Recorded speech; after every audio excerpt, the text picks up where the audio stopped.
नमस्कार। आज हम 10वीं कक्षा के लिए रचना के आधार पर वाक्य के भेद करेंगे। रचना के आधार पर वाक्य के भेद। रचना के आधार पर वाक्य के भेद पढ़ने के लिए पहले हमें वाक्य की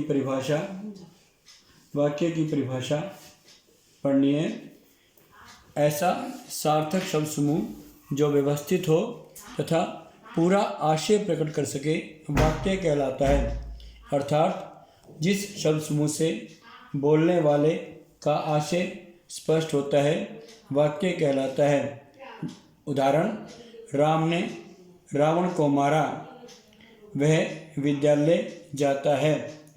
इसमें राम ने रावण को मारा, यह हमारा एक पूरा आशय स्पष्ट कर रहा है।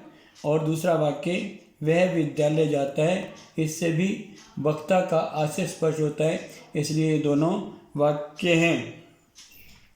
अब है वाक्य के अंग। वाक्य के दो अंग हैं, एक उद्देश्य, दूसरा विधेय। उद्देश्य वाक्य में जिसके बारे में कुछ कहा जाए उसे उद्देश्य कहते हैं। जैसे मोहन बीमार है, बच्चे खेल रहे हैं, इनमें मोहन और बच्चे उद्देश्य हैं, क्योंकि इन वाक्यों में मोहन और बच्चों के बारे में बताया गया है। विधेय वाक्य में उद्देश्य के विषय में जो कुछ कहा जाता है उसे विधेय कहते हैं। जैसे बीमार है और खेल रहे हैं, ये मोहन और बच्चे के बारे में बता रहे हैं, इसलिए बीमार है और खेल रहे हैं, ये विधेय है। अब है रचना के आधार पर वाक्य के भेद। रचना के आधार पर वाक्य के 3 भेद हैं: सरल वाक्य, संयुक्त वाक्य और मिश्र वाक्य।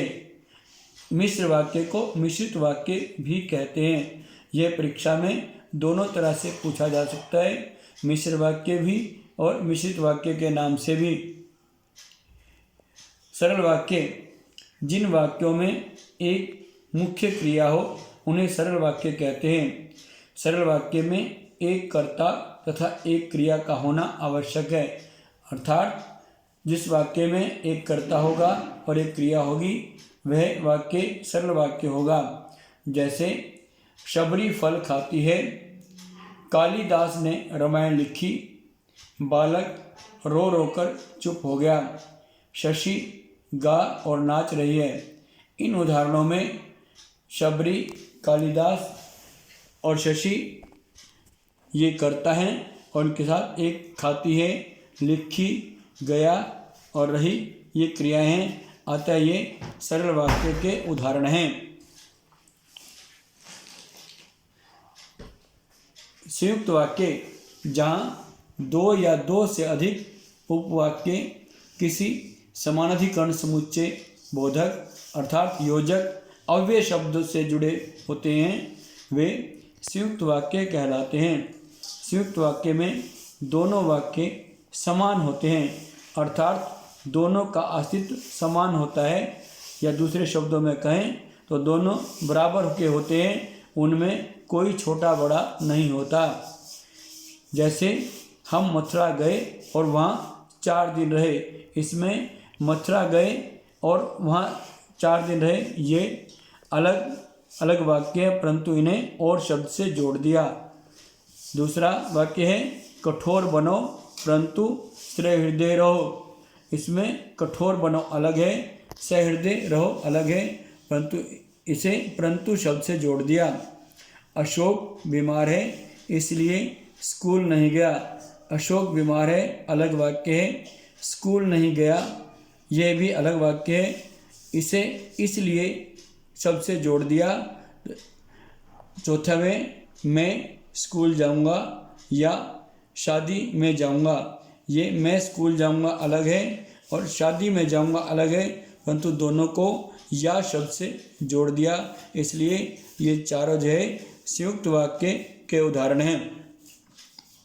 संयुक्त वाक्य में और, तथा, एवं, इसलिए, अतः, परंतु, किंतु, या, अथवा, नहीं, तो, अन्यथा, वरना आदि समानाधिकरण समुच्चय बोधकों का प्रयोग होता है।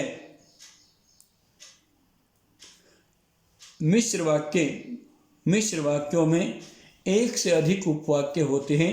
मिश्र वाक्य में एक उपवाक्य प्रधान होता है तथा अन्य गौण अर्थात आश्रित होता है। मिश्र वाक्य में व्यधिकरण समुच्चय बोधकों का प्रयोग किए जाते हैं। इसे समझ लीजिए कि इसमें एक वाक्य प्रधान होता है और जो दूसरा है वो आश्रित होता है, अर्थात वो सेकंड दर्जे का होता है, और दूसरा उसका महत्व कम होता है, और एक जो है प्रधान उपवाक्य होता है, मुख्य वाक्य होता है।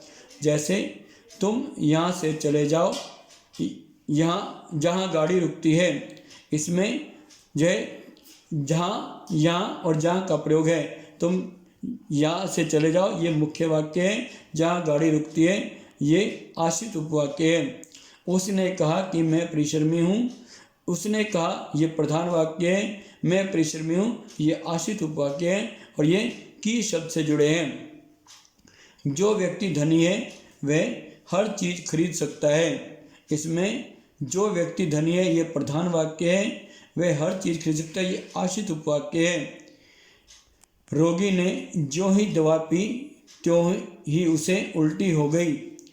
इसमें रोगी ने जो ही दवाई पी ये प्रधान उपवाक्य है, त्यों ही उसे उल्टी हो गई, ये आश्रित उपवाक्य है। मिश्र वाक्यों में कि, जो, वह, जिसे, उसे, ऐसा, जो, यही, जिसे, यदि, तो, जैसे व्यधिकरण समुच्चय बोधक प्रयोग किए जाते हैं। तो हमने आज रचना के आधार पर वाक्य के भेद पढ़े, इन्हें आपने करना है और आगे इसके प्रश्न दिए जाएंगे।